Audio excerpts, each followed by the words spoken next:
പുതിയൊരു വീഡിയോയിലേക്ക് സ്വാഗതം. അടുത്തൊരു വാർത്ത, കഴിഞ്ഞ ദിവസം മാർക്കസ് മെർഗ്ലാവ് ടീമിലെ ഒരു യങ്സ്റ്ററിൻ്റെ കോൺട്രാക്റ്റ് പുതുക്കിയിട്ടുണ്ട് എന്നുള്ളൊരു അപ്ഡേറ്റ് നൽകിയിട്ടുണ്ടായിരുന്നു. 2028 വരെ ആ ഒരു യുവതാരത്തിൻ്റെ കോൺട്രാക്റ്റ് കേരള ബ്ലാസ്റ്റേഴ്സ് പുതുക്കിയിട്ടുണ്ട് എന്നായിരുന്നു മാർക്കസ് പറഞ്ഞിരുന്നത്. ആ ഒരു യങ്സ്റ്റർ ആരാണ് എന്ന് ആരാധകരോട് ഗസ് ചെയ്യാനായിട്ട് മാർക്കസ് പറയുകയായിരുന്നു.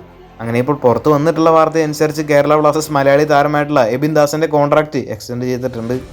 ഈ ഒരു സീസണിൽ കേരള ബ്ലാസ്റ്റേഴ്സിന് വേണ്ടി മിന്നും പ്രകടനമാണ് എബിൻ ദാസ് കാഴ്ചവെച്ചുകൊണ്ടിരിക്കുന്നത്. മാത്രമല്ല, സീസണിൽ ഏറ്റവും കൂടുതൽ അസിസ്റ്റുകളുള്ള താരങ്ങളിൽ 1-ാം സ്ഥാനത്താണ് കേരള ബ്ലാസ്റ്റേഴ്സിൻ്റെ മലയാളി താരമായിട്ടുള്ള എബിൻ ദാസ്. എബിൻ ദാസിനെ പോലത്തെ നല്ലൊരു ടാലൻറ്റഡ് ആയിട്ടുള്ള പ്ലെയറിൻ്റെ കോൺട്രാക്റ്റ് പുതുക്കിയത് കേരള ബ്ലാസ്റ്റേഴ്സ് ടീമിന് എന്തുകൊണ്ടും ഗുണം ചെയ്യുന്ന കാര്യം തന്നെയായിരിക്കും. 2028 വരെയാണ് എബിൻ ദാസിൻ്റെ കോൺട്രാക്റ്റ് കേരള ബ്ലാസ്റ്റേഴ്സ് പുതുക്കിയിട്ടുള്ളത്. എന്തായാലും ഇനി വരുന്ന സീസണിലും താരം ഈ ഒരു മികച്ച ഫോം തുടരട്ടെ എന്ന് പ്രതീക്ഷിക്കാം.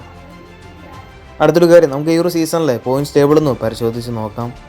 നിലവിൽ കിരീടം നേടാൻ ഇപ്പോഴും ഏറ്റവും കൂടുതൽ ചാൻസ് ഉള്ളത് മോഹൻ ബഗാൻ സൂപ്പർ ജയൻസ് തന്നെയാണ്. വെറും 9 മത്സരങ്ങളിൽ നിന്നും 20 പോയിന്റുകളാണ് മോഹൻ ബഗാനുള്ളത്. ഒരു മത്സരത്തിൽ മാത്രമാണ് മോഹൻ ബഗാൻ പരാജയപ്പെട്ടത്. ഇന്ന് FC ഗോവയും ജംഷഡ്പൂർ FCയും തമ്മിൽ മത്സരം നടക്കുന്നുണ്ട്. ആ ഒരു മത്സരത്തിൽ ഏത് ടീം വിജയിക്കുമോ ആ ഒരു ടീം 1-ാം സ്ഥാനത്തേക്ക് വരും. ഈ രണ്ട് ടീമുകളും 11 മത്സരങ്ങൾ ഈ ഒരു സീസണിൽ കളിച്ചിട്ടുണ്ട്. മോഹൻ ബഗാൻ വെറും 9 മത്സരങ്ങൾ മാത്രമാണ് കളിച്ചിട്ടുള്ളത്. 4-ാം സ്ഥാനത്ത് 19 പോയിന്റുകളുമായി മുംബൈ സിറ്റി FC ആണ്. 5-ാം സ്ഥാനത്ത് 18 പോയിന്റുകളുമായി ഈസ്റ്റ് ബംഗാളാണ്. 6-ാം സ്ഥാനത്താവട്ടെ 16 പോയിന്റുകളുമായി ബംഗളൂരു FC ആണ്. 7-ാം സ്ഥാനത്ത് 14 പോയിന്റുകളുമായി പഞ്ചാബും 8-ാം സ്ഥാനത്ത് 11 പോയിന്റുകളുമായി ഇന്റർ കാശിയുമാണ്. 9-ാം സ്ഥാനത്ത് 11 പോയിന്റുകളുമായി കേരള ബ്ലാസ്റ്റേഴ്സ് ഉണ്ട്. 10-ാം സ്ഥാനത്തുള്ള സ്പോർട്ടിംഗ് ഡൽഹിക്കും 11-ാം സ്ഥാനത്തുള്ള ചെന്നൈയിൻ FCക്കും 9 പോയിന്റുകളാണ് ഉള്ളത്.